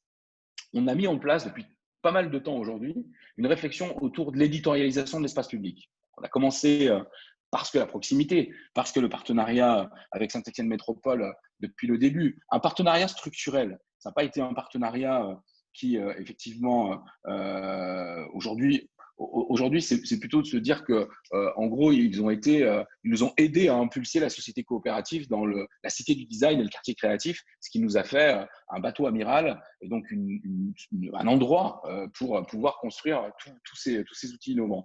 Ils nous ont aidés aussi à venir expérimenter ce qui était plus qu'un prototype et faciliter bien sûr le dialogue avec les collectivités qui pouvaient nous aider dans la commande publique, mais non pas pour nous faire plaisir bien évidemment, parce que c'est pas un modèle ça, mais plutôt pour venir amener ces solutions numériques directement aux usagers des bibliothèques ou d'une carte culture jeune qui est sur le territoire. Aujourd'hui, avec Saint-Étienne Métropole, ça va sortir. Alors, tout ça, c'est décalé avec effectivement ce qui s'est passé, la crise sanitaire et les municipales qui ont été décalées, parce qu'il y avait des enjeux où ils ne pouvaient pas communiquer. Enfin, vous connaissez ça mieux que moi, mais dans le cadre de la campagne, tout ça est fini aujourd'hui. Donc, le 15 juillet, c'est dans quelques jours, va sortir en fait balade.saint-etienne.fr et qui vient être une autre forme d'orchestration de cette data en éditorialisant l'espace public avec la donnée culturelle. Et donc, on vient dessiner des parcours, ces parcours qui racontent des histoires sur un territoire, et dans ces parcours, du coup, on vient repenser la capsule. Donc, vous retrouvez un peu les mêmes principes que j'évoquais depuis tout à l'heure, Et cette capsule, elle est traduite dans une web capsule qui est partageable, qui permet de venir voir de la vidéo, mais aussi d'avoir de la réalité virtuelle ou de pouvoir lire des anecdotes, jouer à des jeux, bref, de effectivement faire découvrir de manière ludique le territoire en ayant du contenu culturel on ne peut plus sérieux. Et donc, on est à la croisée entre innovation, culture, numérique, patrimoine, tourisme. Et on mélange tout ça, non pas dans une espèce de shaker pour se dire voilà, il faut inventer des trucs, donc inventons des trucs, mais plutôt de se dire comment on vient être au plus près de l'usage du concitoyen qui, de toute façon, se promène toujours avec son téléphone et qui a peut-être besoin d'une information pour lui donner envie d'aller à un endroit ou pour venir compléter son expérience, pour devenir un souvenir ou parce qu'il ne peut pas se déplacer, pour le faire vivre différemment et pour pousser la communication des différents endroits sur son territoire avec effectivement une expérience qui est autre. Donc, Indelab, voilà, a un autre pan aujourd'hui plutôt tourné ville intelligente qui vient utiliser tout son matériau culturel pour venir éditorialiser l'espace public. On fait un grand travail avec les instituts français où eux, ils s'en servent, si vous voulez, l'ancêtre de ce que je vous montre là à l'écran, c'était un CD avec une dizaine de titres. CD fait de plastique avec une dizaine de titres et qui était effectivement pressé à quelques milliers d'exemplaires et qui était envoyé dans les différents instituts français pour venir faire de la pédagogie d'artistes français. On a transformé ça en web capsule qui orchestre la data, autant le rendre interactif tout de suite. Donc, je ne sais pas si vous avez le son, mais on peut écouter la musique en même temps sur effectivement la web capsule. Et il y a une fiche pédagogique sur chaque artiste qui veut être défendu, qui vient orchestrer de la donnée. Quand je clique dessus, ça ouvre un autre lien et ça va sur leur site. Et donc, leur site vient effectivement parler de l'artiste qui vient être mis dans la playlist. Et ça, du coup, vous n'avez pas de limite, bien évidemment, du volume. Vous n'avez pas de limite de pousser sur tous les réseaux. C'est-à-dire que cette URL que vous voyez en haut peut être mise dans un mail, peut être mise dans un SMS, peut être poussée dans les réseaux sociaux. Et donc, on ne vient pas dire arrêtez d'aller ici, mais allez plutôt là. On ne vient pas dire c'est plutôt comme ça qu'on enregistre une date dans son agenda et pas comme ça. On ne vient pas dire mais franchement, vous allez sur Google, mais vous êtes des pestiférés. Mais plutôt de dire écoutez, continuez à vivre. Regardez, il y a des outils pour venir orchestrer la donnée différemment. On acculture, on sensibilise, on tourne, tout est tourné vers une sorte d'organisation pédagogique qui est un peu différente. Qui vient défendre le fondement même de ce qu'on aime défendre, c'est-à-dire plutôt territoire, diversité, partage de la valeur, humanité numérique. Et à vous de voir si sensibilité il y a. Et en fonction des mesures d'usage qu'on peut avoir, on amplifie les opérations de tel ou tel effectivement vecteur culturel. Et donc, voilà les approches d'Indelab aujourd'hui. Je préfère m'arrêter là et répondre à vos questions, si vous en avez. Merci Eric. Alors, pour l'instant, pas de questions, mais moi j'en avais une par rapport au, et qu'on pourrait d'ailleurs également reposer à Bastien et Angélique, par rapport aux relations contractuelles en fait avec les collectivités. Tu l'as un peu évoqué finalement à travers la relation avec Saint-Étienne Métropole. Au départ, si je m'abuse, il y a plutôt une logique d'accompagnement, de poussée, de mise en avant et peut-être une aide au développement et ensuite un accompagnement sur du long terme, plutôt dans une logique de commande publique finalement, et face à une proposition qu'Indelab propose. Mais dis-moi si c'est pas ça et surtout peut-être peux-tu compléter en fait quel type de relation contractuelle il y a eu par exemple avec Saint-Étienne Métropole? Non, il y a eu effectivement ce que tu évoquais sur l'impulsion de départ, mais comme bon nombre de territoires impulsent des startups. Et donc là, effectivement, nous, on nous a impulsé assez fortement au départ, effectivement, en 2012. Ensuite, oui, un regard bienveillant pour qu'on puisse être dans les radars de solutions innovantes quand il est question, effectivement, de venir jouer avec le véhicule culturel, mais on vient répondre à des appels à projets. On vient être challengé avec d'autres. Il n'y a aucun passe-droit et de toute façon, ces modèles-là ne peuvent pas fonctionner si vous vous arrêtez à un seul territoire. Quand je vous disais qu'on avait 150 clients et qu'effectivement, on était sur tout le territoire français et un peu plus, c'est qu'on vient répondre à des appels à projets. On vient effectivement, on nous sollicite et donc on vient proposer aujourd'hui le regard, on va dire, d'avoir ces outils-là par rapport à d'autres confrères ou qui ont d'autres formes structurelles.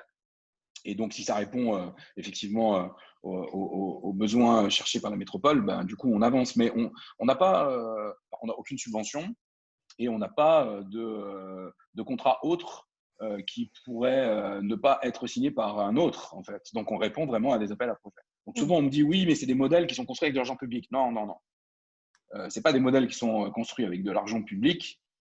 C'est des modèles où, en gros, on amène effectivement dans des lieux publics des ressources où ils cherchent des outils. Donc, si ce n'est pas nous, c'est un autre.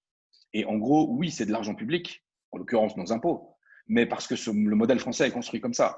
C'est-à-dire Oui, que oui. Renault vient vendre des voitures aux gendarmes et donc il ne construit pas son modèle sur de l'argent public, mais il vient répondre à des commandes publiques. Donc, on est vraiment dans ce modèle-là et c'est le rapport qu'on a effectivement avec les métropoles. Après, cette métropole, très sincèrement, c'est aussi des rencontres avec des chargés d'innovation. Moi, j'ai eu la chance de rencontrer la personne qu'on avait sollicitée pour pouvoir témoigner aujourd'hui, mais il est tellement par monts et par vaux avec cette histoire de crise là qu'il n'a pas pu dégager de temps et c'est bien dommage. Mais c'est Dominique Paré sur le territoire de Saint-Étienne Métropole et je ne devrais pas en parler comme ça et je vais me le permettre parce que personne ne nous écoute, mais je l'ai vu moi comme une sorte de hacker des collectivités. Lui, j'ai co-construit il n'y a pas très longtemps et on s'est appuyé effectivement sur les réflexions d'Indelab, la fabuleuse cantine, qui est un lieu de vie où on vient parler, le consommer autrement en s'appuyant sur l'alimentation durable. Donc, j'ai co-construit l'économie bleue, la transformation de déchets en recréation de valeur. Elle est un peu plus facile à comprendre dans l'alimentation. On fait la même chose avec Indelab, avec la data, mais c'est effectivement en s'appuyant sur des territoires forts qui changent, qui cherchent à changer effectivement par l'innovation et le design, qu'on a pu modéliser et mettre en lumière ces expérimentations.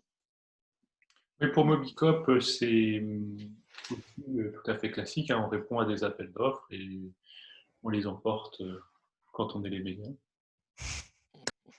D'accord, donc ça passe vraiment par la commande publique, mais peut-être, alors là, c'est pas forcément le sujet du jour, mais pour que aussi les collectivités là, qui participent à la conférence aient un peu en tête les leviers dont elles disposent, il y a aussi la façon de penser l'appel d'offres, de le calibrer, on va dire, d'avoir aussi connaissance des acteurs qui existent sur le territoire ou à l'échelle nationale. Enfin voilà, je ne sais pas si c'est des choses dont vous avez pu discuter, par exemple, avec Saint-Étienne Métropole ou d'autres collectivités Bastien. Enfin, Est-ce que vous répondez, pour le dire autrement, à des appels d'offres classiques ou est-ce que quand même il y a eu une réflexion avec en gros la collectivité en tant qu'acheteur sur le service que vous pouviez vous apporter, les spécificités et donc oui, la réponse que vous pouvez apporter? Pardon Bastien. Vas-y, Eric. Non, nous c'est alors clairement pour les bibliothèques ou effectivement, on va dire tout ce qui concerne ce qu'on a appelé l'éditorialisation de l'espace public. On répond à des appels d'offres. De temps en temps, on nous appelle pour nous demander effectivement des témoignages sur ce qui s'est passé à droite et à gauche. Donc, c'est des réflexions en amont. Mais il n'y a pas, parce que je sous-entends qu'effectivement, la relation serait tellement forte en amont qu'elle vient possiblement être un appel à projet, un appel d'offres, mais tellement construit sur mesure qu'effectivement, il n'y a que nous qui pouvons y répondre. C'est pas du tout le cas. Moi, très sincèrement, quand on a monté une société coopérative d'intérêt collectif, j'avais un peu moins de barbe et blanche. Et franchement, je pensais qu'on allait faire les oraux. Et en se disant qu'il y a une transition tellement forte numérique, avec un pays qui a eu une histoire tellement forte sur les droits de l'homme, je pourrais vous passer plein d'autres choses que nous avons faites dans ce pays, qu'il était évident qu'on allait tous s'accaparer effectivement ces outils pour venir construire un nouveau monde numérique à l'image de l'Europe, à l'image de la France, pour éviter le tsunami et le marasme où aujourd'hui, à mon sens, en tout cas dans la musique, mais je pourrais en parler pour plein d'autres endroits, le game, il est plié. C'est cuit. Ils sont en train de singer l'être humain avec une intelligence artificielle incroyable et que du coup, on ne peut être aujourd'hui que dans une sorte de réaction presque où il est on est très en retard. Et donc, je me disais, mais naturellement, les collectivités vont rentrer au capital de structures comme celle-là pour venir amplifier. Je vous parle de ça il y a 10 ans. Là, on est 10 ans après. Nous, il n'y a pas une collectivité qui est rentrée dans la société coopérative. Du coup, on a mis en place des outils qui nous ont amené une vitesse d'exécution plus lente qu'une start-up normale, ce qui est un énorme défaut. Des structures coopératives qui nous empêchent de faire des levées de fonds ou de l'equity de manière traditionnelle par rapport à d'autres startups, détruisant tout au passage, ubérisant tout ce que vous voulez. Et en fait, la métropole, les métropoles, la collectivité, il y a 10 ans. Aujourd'hui, grâce à ce genre de webinaire, tout va changer. Mais en tout cas, ça n'en est pas accaparé. Et ça, c'était, à mon sens, sans doute une problématique. Donc, nous, on l'a fait en se disant que ça allait être le réceptacle idéal. Et en fait, ça n'a pas été le cas. Donc, ça, c'est… Voilà. Donc, on répond à des appels à projets. Franchement, on répondra à des appels à projets, on serait une SAS. Ce serait la même chose. Alors, moi, je vais compléter ce que dit Eric. D'abord, oui, on est dans le cadre d'appel d'offres. Donc, on est dans le cadre d'une activité de passation de commande qui est réglementée. Et donc, effectivement, il y a une mise en concurrence. Et c'est normal que cette concurrence ait lieu. Nous, donc, ça nous arrive d'accompagner des collectivités en amont de la structuration de leur appel d'offres, mais je dirais pas plus, pas moins que n'importe quel acteur ou dans des relations normales qui sont celles de la vie. On se rencontre, on se parle, on échange des idées, on essaye de contribuer à la formalisation d'une vision de la mobilité sur les territoires. Après, je pense qu'il y a quand même des avantages à être sous une forme coopérative et des avantages dans ce qu'on produit qui nous distinguent de la concurrence. Alors, du coup, enfin, peut-être pour réagir un peu à ce que dit Eric, nous, on n'a jamais pensé que naturellement les collectivités viendraient vers nous. Néanmoins, il y a des trucs chez nous qui font qu'elles adhèrent. Par exemple, le fait qu'on ait tout passé en logiciel open source, c'est quand même une grande garantie d'indépendance pour elle. Par exemple, le Grand Lyon qui vient de nous passer commande, nous savons, l'a fait pour cette raison-là. Parce qu'ils savent que demain, s'ils veulent quitter la coopérative, etc., ils vont pouvoir le faire, ils auront le code qui va bien. Après, alors nous, Eric, si tu veux, on pourra peut-être s'en parler si ça t'intéresse, il y a quelques collectivités qui sont rentrées dans la coopérative. C'est quelque chose qui n'est pas facile. C'est pas facile pour les collectivités parce que, y compris sur le plan comptable, statutaire, c'est pas des process très courants. Voilà. Donc là, je pense qu'il y a de l'intelligence et je suis sûr que le RTES a un rôle à jouer là-dedans, mais pour peut-être faciliter ces démarches-là pour les collectivités, parce que c'est important pour nous. C'est même pas tant une question de capital. Vous savez, la part sociale chez nous, elle a 100 euros. Hein. On a 20 personnes, on dépense 60 000 euros par mois, c'est pas ça qui va changer la face du monde. Par contre, pour une collectivité, le fait d'être au capital, d'être dans la gouvernance, ça veut dire qu'elle va avoir des infos et une capacité à influer sur, y compris ce qu'on va produire après pour elle et pour l'ensemble des collectivités, qui est intéressant. Donc je crois que c'est vrai. Et puis pour nous, c'est une très grande richesse pour nous, une collectivité à notre capital. Ça veut dire qu'on comprend mieux les enjeux, qu'on se voit plus souvent, qu'on discute. Et donc, ça, j'espère que c'est une pratique qui va se banaliser un peu plus. Merci. Je vois l'heure qu'il est. Il est déjà 15h40, donc nous allons devoir conclure cette conférence déjà pour vous libérer, vous, et libérer les participants. Juste, je partage je dirais une réflexion de Marie-Ange du Grand Châtellerault. Qui nous dit, voilà, il faut savoir utiliser ces méthodes d'usage. Alors, je pense qu'elle parle des méthodes et usages des plateformes collaboratives qui sont peut-être moins, voilà, pas sur des logiques de commun, mais relocaliser les réponses. Exemple des marketplaces pour redynamiser les commerces et producteurs locaux, et exemple de plateformes de transport solidaires.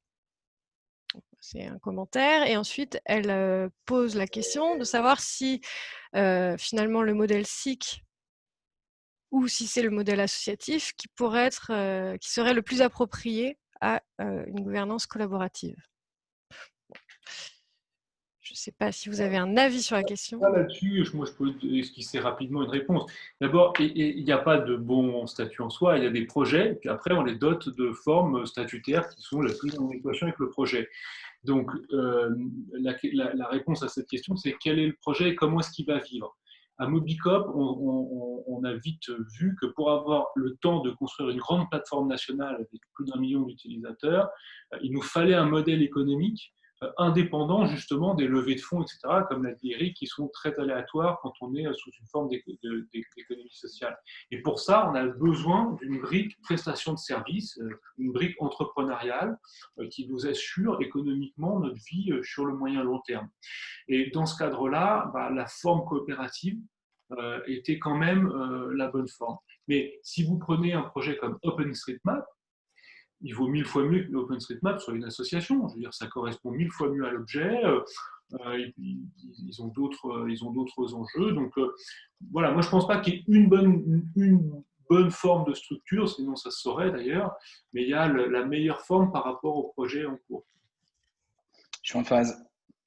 Complètement. On sent qu'il y a nécessité d'avoir beaucoup d'hybridité aujourd'hui. On peut avoir une SIC pour venir répondre au cadre d'intérêt général que vous posez et où il est nécessaire dans le conseil d'administration de se laisser le temps et où le temps peut prendre le temps et où d'un coup vous posez les réflexions qui viennent ensuite infuser une structure un peu plus agile à côté qui peut même prendre le risque de se casser la figure, c'est pas grave. Tant que le commun est nourri et qu'on ne perd pas la complète… les outils, le gros des outils que vous construisez. Donc, il y a des licences pour ça, etc. Donc, il y a vraiment une question de base à poser et ensuite, on réfléchit au véhicule. Le véhicule, il ne faut absolument pas partir avec un prérequis parce que si ça se trouve, le véhicule, c'est une SAS en mode genre des statuts tournés vers l'impact social. Le statut, je sais que pour ce projet d'alimentation durable dont je vous parlais, j'ai monté une SAS avec un agrément ESU, une asso à côté et un fonds de dotation. Il nous faut les 3 pour venir répondre à la problématique. Un des labs, c'est une SIC et c'est tout. Un autre projet ne sera qu'une asso. Donc, c'est vraiment en fonction du but qu'on veut atteindre et la réponse à la question qu'on pose. Très bien. Merci beaucoup. Je vais aussi réactiver la caméra et le micro, voilà, d'Angélique. Voilà, pour vous dire vraiment un grand merci à tous les 3. Prévenir les différents participants qui le demandaient ou qui le notaient, parce que j'ai essayé de mettre les liens vers le site Indelab, mais on dit que ça ne fonctionne pas. Alors, bon, je ne sais pas pourquoi, mais moi, ça fonctionnait. En tout cas, les liens vous seront renvoyés. On les mettra vraiment dans l'article retour. Eric, je veillerai avec toi à ce que je mette le bon lien. Les diaporamas aussi, si en tout cas Bastien et Angélique en sont d'accord. Et puis, cette conférence est enregistrée. Pour répondre à l'invitation de Bastien tout à l'heure, une prochaine conférence en ligne aura lieu à la rentrée sur les SIC et bien sûr la place des collectivités dans les SIC. Donc, on aura justement l'occasion de revenir sur ce sujet. Et Nicole Alix de la coopérative des communs a mis le lien tout à l'heure dans le chat vers une conférence en ligne qui est organisée le 8 juillet prochain. Sur plateforme coopérative, des infrastructures territoriales de collaboration pour un partenariat public commun en action, qui sera l'occasion de revenir sur un travail de recherche qui a été mené par la Caisse des dépôts et consignations sur ces plateformes coopératives. Elle a mis le lien là et je vous le renverrai également dans le retour sur la conférence. Voilà. Merci à toutes et à tous. Merci beaucoup à Eric, Bastien et Angélique. Merci. Bonne fin de journée. Au revoir. Au revoir. Je coupe.